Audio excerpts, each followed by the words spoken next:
মাহে রমাদানের স্পেশাল কিছু বৈশিষ্ট্য আছে, যে বৈশিষ্ট্যগুলো অন্য কোনো মাসের নেই। রমজান মাস স্পষ্টভাবে আল্লাহ রাব্বুল আলামিন কোরআনে কারীমের মধ্যে উল্লেখ করেছেন, শাহরু রমাদান। এটা রমাদান মাসের অন্যতম একটি বৈশিষ্ট্য যে আল্লাহ রাব্বুল আলামিন কোরআনে কারীমের মধ্যে এই মাসটির নাম উল্লেখ করেছেন। রমাদান মাসে আল্লাহ রাব্বুল আলামিন কোরআন নাজিল করেছেন।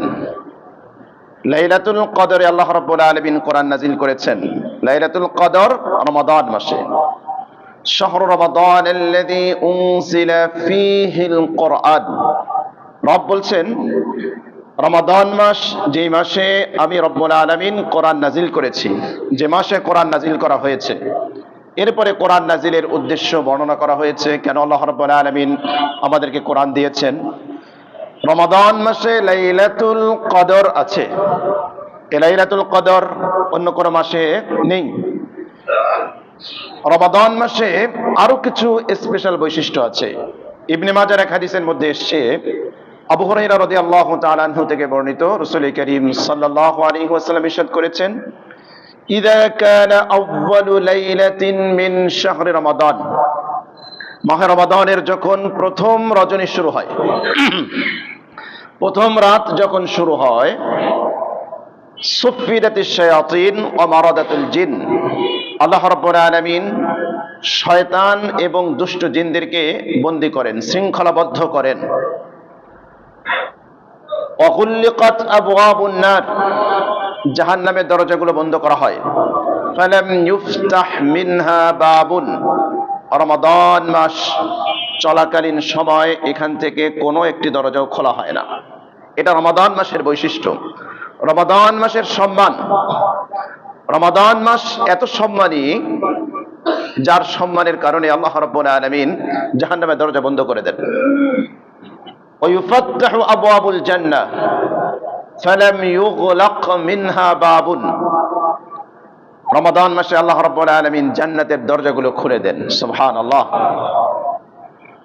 فلم يغلق منها باب, এই সময়ে জান্নাতের একটা দরজাও বন্ধ করা হয় না। সুবহানাল্লাহ, সুবহানাল্লাহ। এটা রমাদান মাসের অন্যতম একটি বৈশিষ্ট্য।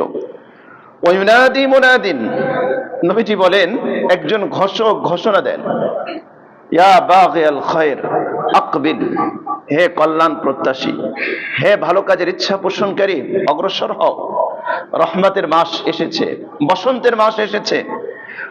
টোটাল 12 মাসের মধ্যে সবচেয়ে গুরুত্বপূর্ণ মাস, যেটাকে আমরা ক্রিম টাইম বলতে পারি, এই রহমতের মাস এসেছে। একজন ঘোষক অলরেডি মাহে রমাদানের একেবারে সূচনা লগ্ন থেকেই, রমাদান মাসের চাঁদ উদিত হওয়ার সাথে সাথেই আসমান থেকে একজন ঘোষক ঘোষণা দিচ্ছে। এই ঘোষণা শোনার জন্য তো ওইরকম একটা হৃদয়ের কান দরকার, উপলব্ধি করা দরকার। আল্লাহর পক্ষ থেকে একজন ঘোষক ঘোষণা দিয়ে বলছে, ইয়া বাগিয়াল খায়র, হে কল্যাণ প্রত্যাশী, হে ক্ষমা প্রত্যাশী, অগ্রসর হও। আকবিল, অগ্রসর হও। তোমার অগ্রসর হতে, কল্যাণ প্রাপ্তির জন্য, সামনে অগ্রসর হওয়ার জন্য যে প্রতিবন্ধকতা ছিল আল্লাহ রাব্বুল আলামিন সেগুলো দূর করে দিয়েছেন। শয়তানকে বন্দী করে দিয়েছেন, জাহান্নামের দরজা বন্ধ করে দিয়েছেন। তোমরা অগ্রসর হও।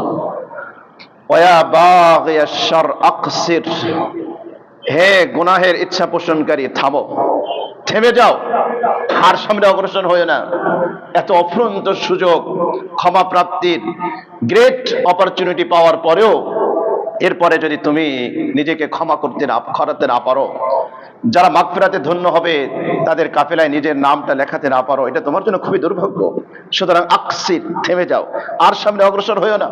প্ল্যান করেছো, প্রোগ্রাম করেছো গুনাহ করার জন্য, খারাপ কাজ করার জন্য, আসমান থেকে একজন ঘোষক অলরেডি ঘোষণা দেওয়া শুরু করছে, ঘোষণা দিচ্ছে, ইয়া বাগিয়াশ শার আকসির, থামো থামো। আরো একটা বৈশিষ্ট্য হলো, ওয়ালিল্লাহি উতাকাউ মিনান নার ওয়া যালিকা কুল্লা লাইলা, মাহে রমাদান শুরু হয়েছে, প্রত্যেক রাত্রিতে আল্লাহ রাব্বুল আলামিন অসংখ্য বনি আদমকে জাহান্নাম থেকে মুক্ত করে করে জান্নাতের কাফেলায় তাদেরকে শামিল করে দেন। ওয়াযালিকা কুল্লা লাইলা, এটা প্রত্যেক রাত্রে হয়। এই যে বৈশিষ্ট্যগুলো, এই বৈশিষ্ট্যগুলো অন্য কোনো মাসে পাওয়া যায় না। এটা শুধুমাত্র এই রমাদান মাস কেন্দ্রিক আমাদের জন্য এই অফারগুলো আল্লাহ রাব্বুল আলামিনের পক্ষ থেকে দেওয়া হয়েছে। সুতরাং এই রমাদান মাস আমাদেরকে লুফে নেওয়া দরকার, আমাদের কাজে লাগানো দরকার। হে আমার প্রিয় ভাইয়েরা, জীবন থেকে 50টি 60টি বসন্ত চলে গিয়েছে, 50 বছর 60 বছর উপনীত হয়েছি। কত রমাদান আমাদের জীবন থেকে চলে গেল।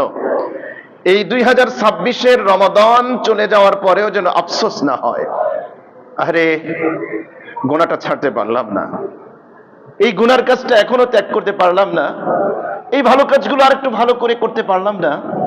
প্রত্যেক রমাদান চলে যায় আমাদের এই আফসোস হয়। রমাদান চলে গেল, 5 ওয়াক্ত নামাজ ঠিক মতো পড়তে পারলাম না, অভ্যাসটা করতে পারলাম না, যে ব্যাড হ্যাবিট গুলো ছিল এগুলো ছাড়তে পারলাম না। এরকম যেন না হয়, আমরা যেন এটাকে লুফে নেই।